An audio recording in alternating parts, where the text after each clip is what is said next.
You're listening to The World at 8 with Lynn Mozart.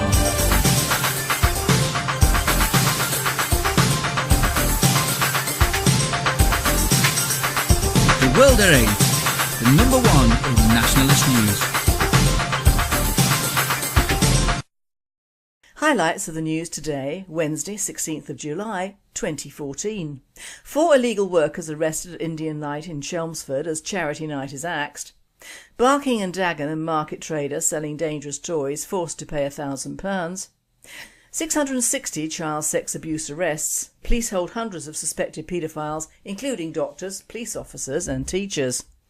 Imams working in British prisons have links to extremist Muslim groups and could be trying to radicalise inmates. Mayor of Vitoria causes ruckus with North Africans are sponging off us comments. France, former Front National candidate to appeal prison sentence for comparing Minister of Justice to a monkey. Diplomatic immunity abuses in UK would warrant serious punishment in their home countries. Ukrainian militiamen destroy 9 army tanks and shoot down military transport. Israel-Gaza conflict, leaflets dropped on northern Gaza ordering 100,000 to evacuate amid fears of ground incursion. Thought for the day, all change and not for the better. And finally, 2 for 1 day Wednesday.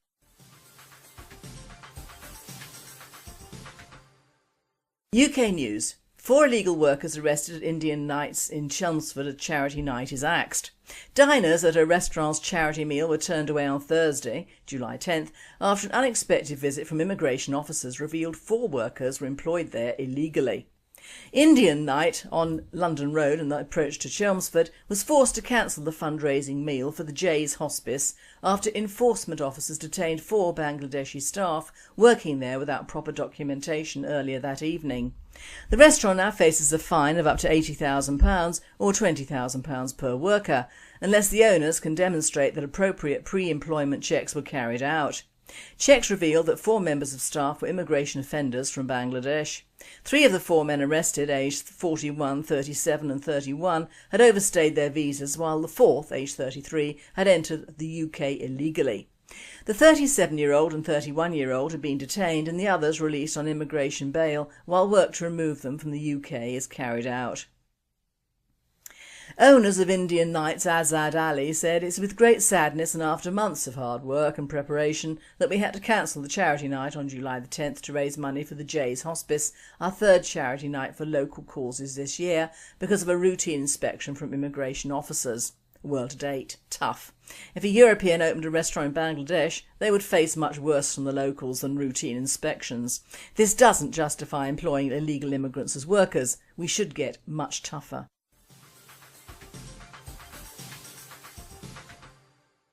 Barking and Dagenham market trader selling dangerous toys forced to pay £1,000. A market trader who put children's lives at risk by selling dangerous toys has been forced to pay more than £1,000. Yakub Patel of Green Lane, Dagenham was fined after Barking and Dagenham Council's Trading Standards team seized 27 dangerous toys on display at his Barking Market stall on November the 18th, 2013. Less than a month later, Patel was caught displaying more dangerous toys, this time at Dagenham Market on December 15th. The toys, including dolls and pushchairs, were confiscated for failing to comply with legal safety requirements, rendering them unsafe for children. Patel was found guilty of 4 offences under the Toy Safety Regulations 2011 of the Consumer Act 1987 on June 20th at Barkingside Magistrate Court and fined £350 with £700 costs awarded to the council. He has since closed his business. In May 2013, the Barking and Dagenham Post exposed Barking market traders who were unwittingly sending banned dolls containing poisonous chemicals. A government warning was issued over the Fruithead dolls a year ago after tests on the toys revealed traces of DEHP, a dangerous substance used to make some plastics, which can also cause deformities in unborn babies and male infertility. This led to a Europe-wide product recall in May 2012, but 2 traders were found to be selling the toys. Trader Rashid Suleiman said, "I buy from a wholesalers. In December I bought about 3 or 4 boxes of the dolls. I didn't know there was any problem with them. If the council had said something, I would have taken them down. I will now take them down, of course. I have kids myself." World at 8. For years, immigrant traders have sold bad stuff. They don't care. Why should they? They get caught, they either go back home or reopen with another relative. Simples.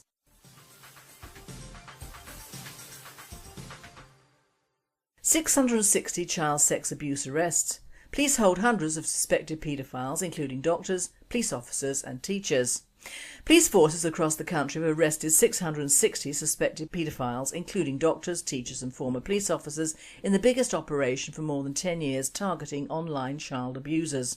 A junior paediatric doctor is amongst the suspects, who along with the second man is suspected of having more than 1 million indecent images of children, according to details released by the National Crime Agency. Greater Manchester Police charged Raza Laskar, 31, in May with sexual activities relating to a 15-year-old boy and possessing indecent images of children. He had worked in hospitals across the Greater Manchester area. Only 39 of those arrested during the 6-month operation were registered sex offenders, and the majority of them were not known by the police. The allegations range from possessing indecent images of children to serious sexual assault. The operation targeted people accessing indecent images online, with a focus on a number of people who had unsupervised access to children in the course of their work. They were identified through examinations of the so-called dark web, the encrypted underbelly of the web which gives users greater anonymity, and through traditional online methods of sharing files. Among those arrested were a foster carer with no previous allegations of offending, who was looking after a 12-year-old vulnerable child at the time of his arrest. A grandfather with access to 17 grandchildren, 2 of whom had previous disclosed abuse by him. A suspect who admitted he had been viewing indecent images of children for 30 years from the age of 16 and had regularly travelled to Southeast Asia for sexual purposes, according to police. Officers said that 431 children had been identified at risk of abuse and steps had been taken to protect them. The NCA declined to say how it traced the abusers, but played down any suggestion that it was linked to any technological breakthrough. 2 years ago, the NCA estimated that 50,000 people were involved in sharing child abuse images online, and in the past 20 years the number of images available has soared from an estimated 10,000 to tens of millions. The operation was the largest since Operation Ore, which started in 2002 and which led to more than 2,600 British men being brought to justice for downloading images of child abuse. The investigation followed the conviction in the United States of a couple behind a company that provided access to adult pornography and child abuse images. The names of more than 7,000 Britons on the database were passed to British authorities for investigation. World at 8. Their convictions will be a good result for our police force. It is just too terrible sometimes to fathom the abuse of these children. Interesting, the term Britons, looking at what lives in the UK under that name.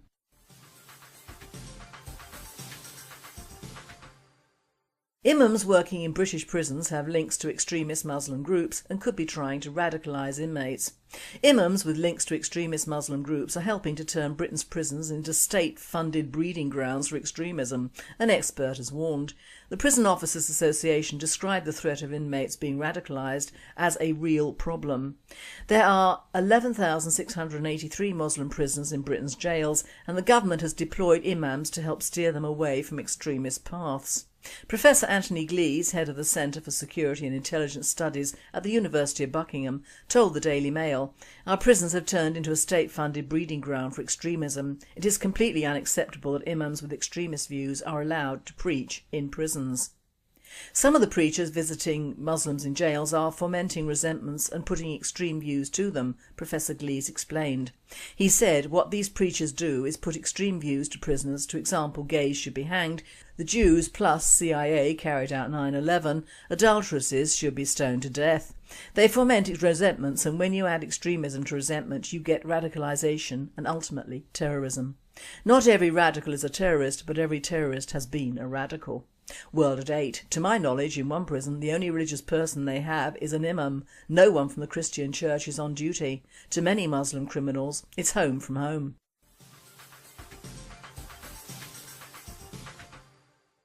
European news. Mayor Vitoria causes ruckus with North Africans as sponging off us comments. Javier Maroto told Spanish radio station Cadena Ser that he had no official data but had no intention of being politically correct when talking about how they're taking us for a ride. Some foreigners in our city come primarily to claim social benefits and have no intention of working or integrating, Maroto told Cadena Ser when talking about how Vitorio's opposition Socialist Party had suggested impoverished residents should be paid in cash rather than be handed free food. If someone goes hungry in our city, we must help them. But we can't just give them money for them to send back to Algeria and Morocco, the mayor with Spanish Conservatives Popular Party stated. It isn't the same with people from Latin America. They come to work and are willing to integrate. Maroto has already revoked the residency documents of 300 people who falsely claimed they lived in the Basque capital to be able to have access to free food products in local supermarkets. They've been told they can sponge off others here. Many Victorians have had it up to here with these people. World at 8. As have we, my friend, as have we.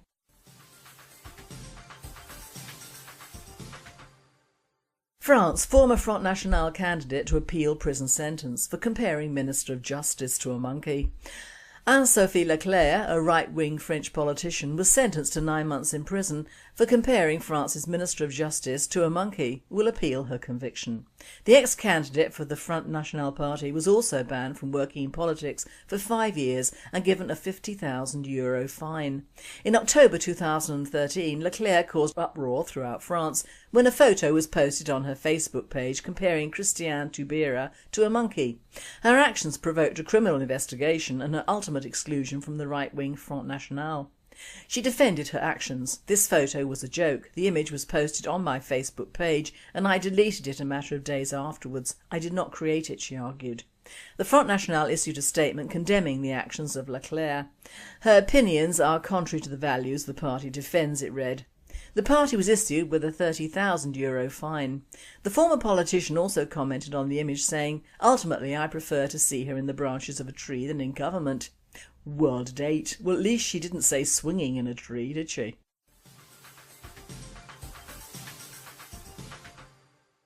World news. Diplomatic immunity abuses in UK would warrant serious punishment in their home countries.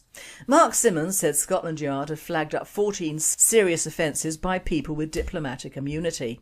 2 Saudi diplomats have avoided drink driving charges in the UK because they have diplomatic immunity. However, anyone caught drink driving in Saudi's capital Riyadh would face 800 lashes.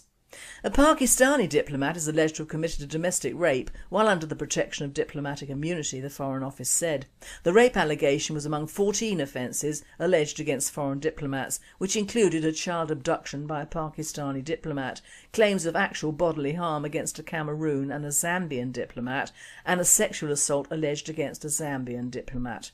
Mr Simmons noted the alleged offence in the annual report on serious offences alleged against foreign diplomats and emphasised the Foreign Office seeks to have immunity waived in serious cases. Among the other allegations was one count of driving a vehicle reported as lost or stolen and without insurance against a Sierra Leone official, one of driving while under the influence of alcohol and without insurance against a diplomat from El Salvador, and one public order offence claimed against a diplomat from Kuwait. In a written statement to MPs, Mr Simmons said some 21,500 people are entitled to diplomatic immunity in the United Kingdom and the majority of diplomats abide by UK law. World at 8. Like their fellow countrymen, many come over here just to extract the Michael and get away with it. The trouble is they do just that. You can't even deport them or their relatives.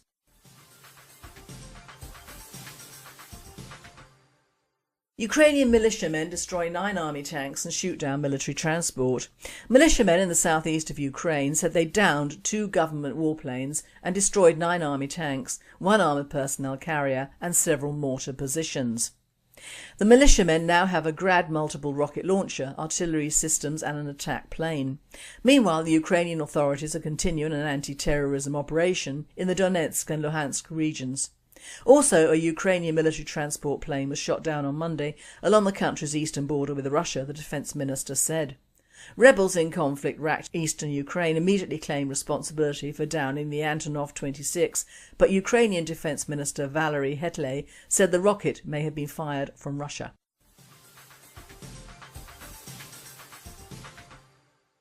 Israel-Gaza conflict. Leaflets dropped on northern Gaza ordering 100,000 to evacuate amidst fears of ground incursion. As Israel moved a step closer to ground incursions and ordered thousands to evacuate from northeastern Gaza, ongoing missile strikes of today killed more than a dozen Palestinians. Hamas officials say at least 211 people have died in the Israeli offensive, the BBC reported, including another 10 overnight and the children later today. The Israeli Defence Forces dropped leaflets across the Shijawa and Zaytown districts and also issued a series of recorded phone calls with the message to evacuate, adding, "Failure to comply will endanger your lives and the lives of your family." The region is home to more than 100,000 people and lies just across the border from Israel. Its wholesale evacuation means overland raids could be about to follow, Israeli experts said. This afternoon Hamas confirmed what had been evident from its actions over the past 24 hours, informing the Egyptian government that it officially rejected proposals for a ceasefire. World at 8. It also must be said Hamas did not observe the ceasefire at all and Israel only responded after the ceasefire had ended, contrary to the media hysterics.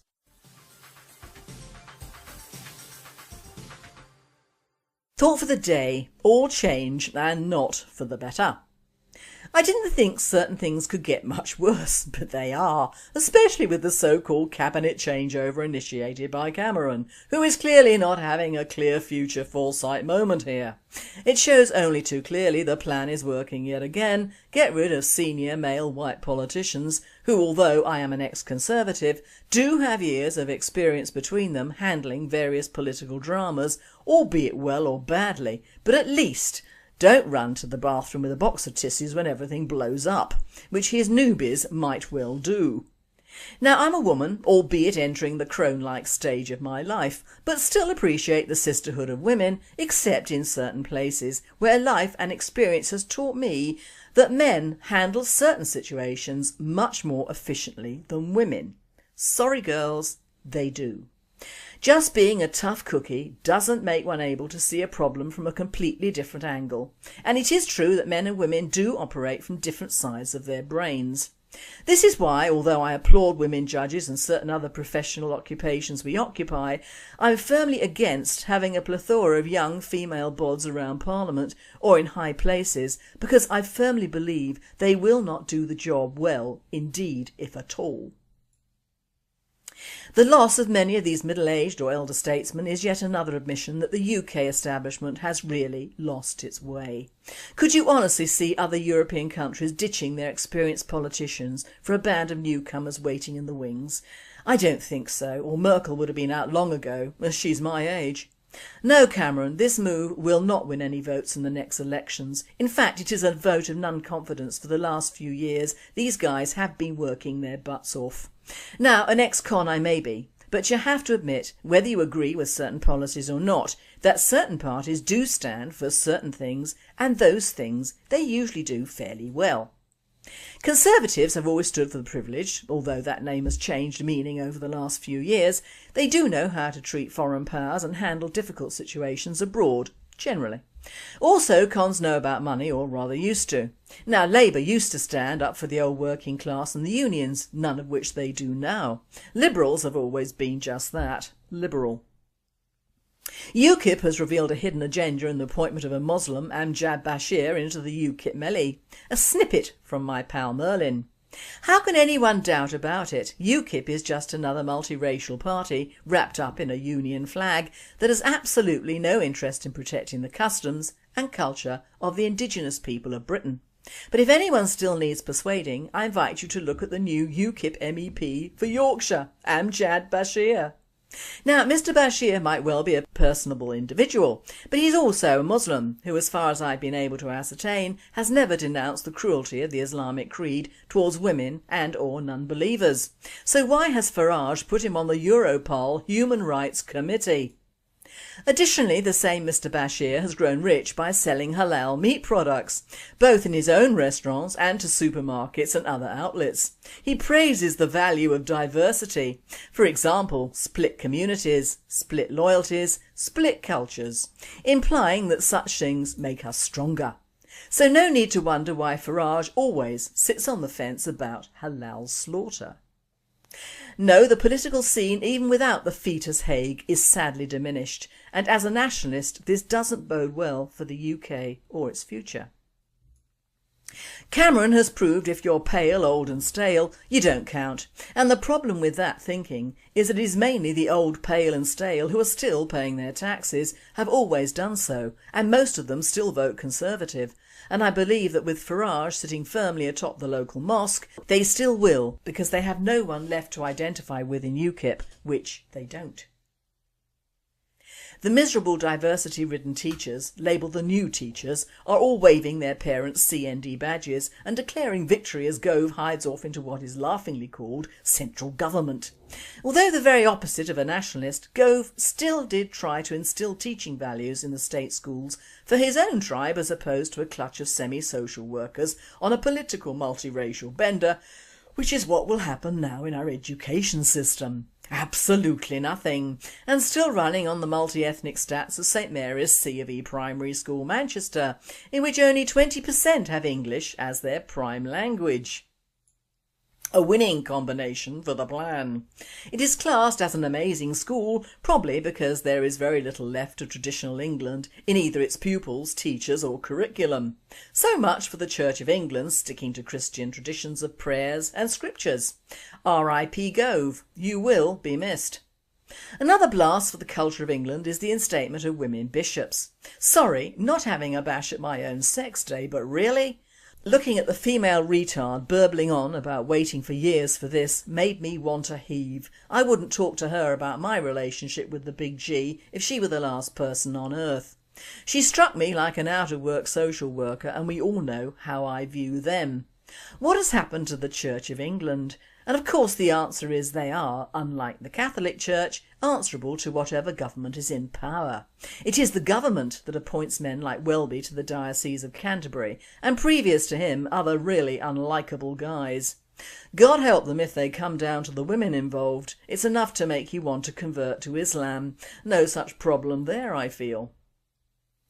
Soon we will have, in the name of diversity and not God, homosexual cross-dressing black bishops mincing around in the Gay Pride March to facilitate a better understanding of the diverseness of the church, or better still something like the gender-confused winner of the European Song Contest belting it out in Westminster Cathedral. Put that with a stream of thalidomide priests all competing in the disabled Olympics and mix it with a couple of Down syndrome vicars and there you have it, a fully diverse mix of people who all deserve a chance in life. With that I agree, but not in my church. Great civilisations do not last forever. True, but the fact they have lasted at all boils down to one thing. Tradition! And here I'm bouncing around singing from Fiddler on the Roof. Tradition is what holds a country and its people together like glue. Whether you approve of 100% of that glue is irrelevant and methinks unimportant, even in today's society that thinks it deserves everything on offer absolutely free. You get what you pay for and work for, and we are now reaping the benefits of all the soppy do-gooders propagandised over the years to believe that the more abnormal you are, for any reason, the more you deserve what the rest of us obviously do not. And of course this also applies to the rest of the world who happen to land here on our soil. The more the merrier.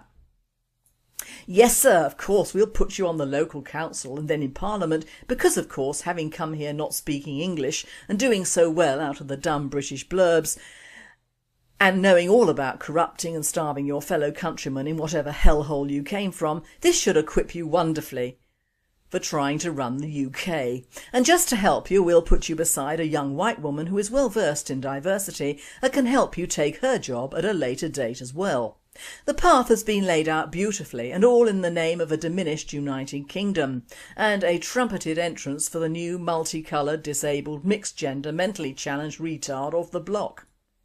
Now, in case I get a plethora of comments from listeners who have mixed-race relatives, disabled relatives, mentally challenged relatives, cross-gender or cannot make up their mind, would-be homosexuals or whatever relatives, I am not anti these people. I frankly couldn't give a rat's arse either one way or the other, but it is a fact that if these sections of society that are being exhorted to filling the bill to the letter in dumbing down everything traditional in this country, we now have senior jobs which have to be filled by a disabled person who might or might not be up to the job. Our shops are adapted, our streets are adapted, our culture is adapted to cater for very small minorities which admittedly do need help. But to make this help and consideration a must-do and a must-have and a must-see item is very wrong. It does the job of flying in the face of everything that is harking back to the Aryan ideal master race idea not taking hold in the UK, which it would never do anyway, but is forming a new ideal sub-master race comprising of all the challenged of every colour and from wherever in the world to become the new British ideal diverse society, which in effect goes nowhere, does nothing and more importantly doesn't give anyone anything to strive for. With the best intentions in the world, would you strive to be a mixed-race one-legged homosexual, or moreover would you want your child to strive to become this new ideal? Now, I'm the first to admit there is no ideal Aryan supreme master race looks-wise, least of all in Germany. The true ideal German is brown-haired and blue or grey-eyed. Hitler was the true Austrian type of black hair and light eyes. The only true Nordic colouring is already being diluted in countries like Sweden and Denmark, and our own Anglo-Saxons are drastically reducing. I myself have the best of both. I was born with black hair and now I'm white, so I'm now a true Aryan. But whatever your feelings on the matter, the truth is that as a people we are being denigrated and reduced to a level which is unnaturally Marxist, and by that I mean that Marx himself was a Jew but didn't push the mixed race idea. In fact, Russia had the harshest treatment of Jews until the Third Reich, with regular pogroms. So this everything odd and challenged is good and everything that is traditional and historic is bad idea is a relatively new one from the European Union, and in place it only seeks to reduce us even further in our own eyes as being worth nothing because we have given so much over to various minorities. It is like houses and buildings. All the best historic ones have been built on the right foundations on the right land. The newcomers are mere tawdry imitations on shifting sand, open to flooding and disaster. Where would you rather build your house?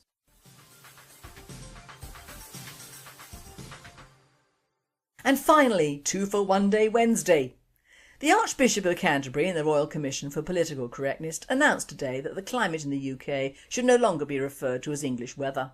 Rather than offend a sizable portion of the UK population, it will now be referred to as Muslim weather, partly sunny but mostly Shiite.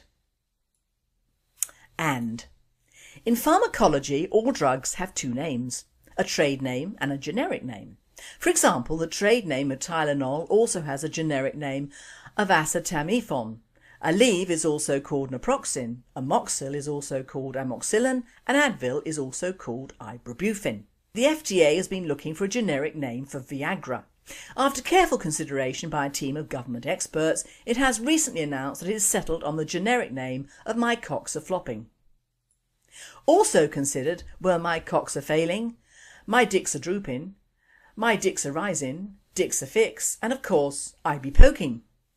Pfizer Corp announced today that Viagra will soon be available in liquid form and will be marketed by Pepsi Cola as a power beverage suitable for use as a mixer. It will now be possible for a man to literally pour himself a stiff one. Obviously we can no longer call this a soft drink, and it gives new meaning to the name of cocktails, highballs and just good old-fashioned stiff drink. Pepsi will market the new concoction by the name of Mount and Dew. Thought for the day: there is more money being spent on breast implants and Viagra today than on Alzheimer's research. This means that by 2040 there should be a large elderly population with perky boobs and huge erections and absolutely no recollection of what to do with them. You've been listening to The World at 8. I am Lynn Mozar and I wish you all a very good night. All workers were employed there illegally. Indian Night on London Road and the approach to Chelmsford was forced to cancel the fundraising meal for the Jay's Hospice after enforcement officers detained 4 Bangladeshi staff working there without proper documentation earlier that evening. The restaurant now faces a fine of up to £80,000 or £20,000 per worker, unless the owners can demonstrate that appropriate pre-employment checks were carried out. Checks revealed that 4 members of staff were immigration offenders from Bangladesh. 3 of the 4 men arrested, aged 41, 37 and 31, had overstayed their visas, while the 4th, aged 33, had entered the UK illegally. The 37-year-old and 31-year-old had been detained and the others released on immigration bail while work to remove them from the UK is carried out. Owners of Indian Nights Azad Ali said it's with great sadness and after months Victoria causes ruckus with North Africans are sponging off us comments. France, former Front National candidate to appeal prison sentence for comparing Minister of Justice to a monkey. Diplomatic immunity abuses in UK would warrant serious punishment in their home countries. Ukrainian militiamen destroy 9 army tanks and shoot down military transport. Israel-Gaza conflict, leaflets dropped on northern Gaza ordering 100,000 to evacuate amid fears of ground incursion. Thought for the day, all change and not for the better. And finally 2 for 1 day Wednesday.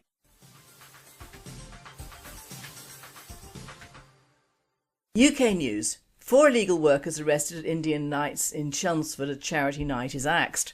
Diners at a restaurant's charity meal were turned away on Thursday, July 10th, after an unexpected visit from immigration officers revealed force of hard work and preparation that we had to cancel the charity night on July the 10th to raise money for the Jays Hospice, our 3rd charity night for local causes this year, because of a routine inspection from immigration officers. World to date, tough. If a European opened a restaurant in Bangladesh, they would face much worse from the locals than routine inspections. This doesn't justify employing illegal immigrants as workers. We should get much tougher.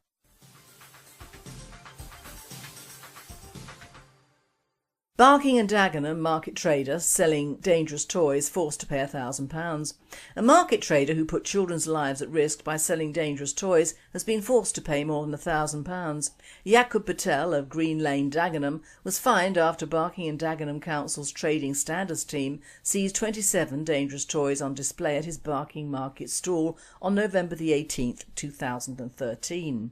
Less than a month later, Patel was caught displaying more dangerous toys, this time at Dagenham Market on December 15th. The toys, including dolls and pushchairs, were confiscated for failing to comply with legal safety requirements, rendering them unsafe for children. Patel was found guilty of 4 offences under the Toy Safety Regulations 2011 of the Consumer Act 1987 on June 20th at Barkingside Magistrate Court and fined £350 with £700 costs awarded to the council. He has since closed his business. In May 2013, the Barking and Dagenham Post exposed Barking market traders who were unwittingly sending banned dolls containing poisonous chemicals. A government warning was issued over the Fruithead dolls a year ago after tests on the toys revealed traces of DEHP, a dangerous substance used to make some plastics, which can also cause deformities in unborn babies and male infants.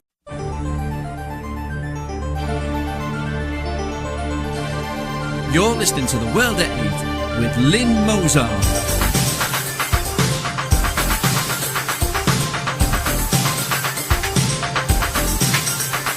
The World at 8, the number 1 in nationalist news. Highlights of the news today, Wednesday 16th of July 2014. 4 illegal workers arrested at Indian Night in Chelmsford as charity night is axed. Barking and Dagenham market trader selling dangerous toys forced to pay £1,000. 660 child sex abuse arrests. Police hold hundreds of suspected paedophiles, including doctors, police officers and teachers. Imams working in British prisons have links to extremist Muslim groups and could be trying to radicalise inmates. Mayor of